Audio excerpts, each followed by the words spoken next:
या क्षणाची मोठी बातमी आपण बघतोय। भाजपकडून विधान परिषदेच्या 5 जागांसाठी 11 नेत्यांच्या नावाचा विचार केला जातोय। भाजपच्या कोट्यातून महादेव जानकर यांना पुन्हा एकदा संधी मिळणार अशी चर्चा आहे। इतर 4 जागांसाठी 10 नावे चर्चेत आहेत। लोकसभेच्या निवडणुकीत पराभूत झालेल्या दोघांना विधान परिषदेवर संधी मिळण्याची शक्यता आहे। पंकजा मुंडे आणि रावसाहेब दानवे यांच्या नावांचा वरिष्ठ पातळीवर विचार सुरू आहे। 4 जागांमध्ये एका महिलेला संधी मिळणार हे निश्चित आहे। विश्वसनीय सूत्रांनी साम टीव्हीला ही मोठी माहिती दिली आहे। अधिकची अपडेट आपण घेऊयात आमचे प्रतिनिधी प्रमोद जगताप यांच्याकडून। प्रमोद, आपण बघतोय 10 नावे चर्चेत आहे, यामध्ये कुणाकुणाचा समावेश आहे, सविस्तर माहिती। शेजल 10 नावांपैकी एक नाव जवळपास निश्चित झालेलं आहे। महादेव जानकर यांना पुन्हा एकदा विधान परिषदेवरती संधी मिळणार आहे, त्यांच्या नावावरती शिक्कामोर्तब झालेला आहे। राहिलेल्या 4 नावांसाठी आपण बघितलं तर 10 नावांचा विचार सुरू आहे।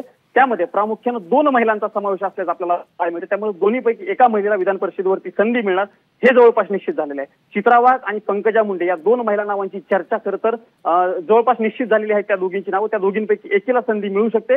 दुसरीकडे जर आपण बघायला गेलं तर लोकसभेमध्ये ज्यांचा पराभव झालेला आहे अशांपैकी एकाला देखील संधी मिळू शकते। त्यात जर आपण प्रामुख्याने बघितलं तर जालन्याचे माजी खासदार रावसाहेब दानवे असतील किंवा पंकजा मुंडे असतील, या दोघांपैकी विधान परिषदेवरती एकाला संधी मिळू शकते। दुसरीकडे जर बघायला गेलं तर सगळ्या समाजाचा विचार करता, म्हणजे ओबीसी असेल, मराठा असेल, बंजारा असेल, या सगळ्या समाजाचा विचार करून ही नावं निश्चित केली जाणार आहेत। जवळपास 10 ते 11 नावांवरती काल झालेल्या भाजपच्या कोर कमिटीच्या बैठकीमध्ये चर्चा झाली होती। 2 तारखेला खरं तर शेजल अर्ज भरण्याचा शेवटचा दिवस आहे। त्यापूर्वी या 10 नावांपैकी जी 5 नावं आहेत ती त्याची यादी जी आहे ती भारतीय जनता पार्टीच्या वरिष्ठ कार्यालयाकडनं जाहीर केली जाईल। धन्यवाद प्रमोद दिलेल्या सर्व सविस्तर माहितीसाठी। तर 5 जागांसाठी 11 नावांचा विचार सुरू असल्याचं बघायला मिळतंय। तर यामध्ये महादेव जानकर यांचं मात्र एक नाव निश्चित असल्याची माहिती मिळते। तर लोकसभेमध्ये ज्यांचा पराभव झालाय त्यांचा विधान परिषदेसाठी विचार केला जाऊ शकतो अशी शक्यता व्यक्त केली जाते। तर भाजप विधान परिषदेच्या 5 जागांसाठी मंथन करत असल्याचं देखील समोर आलेलं आहे।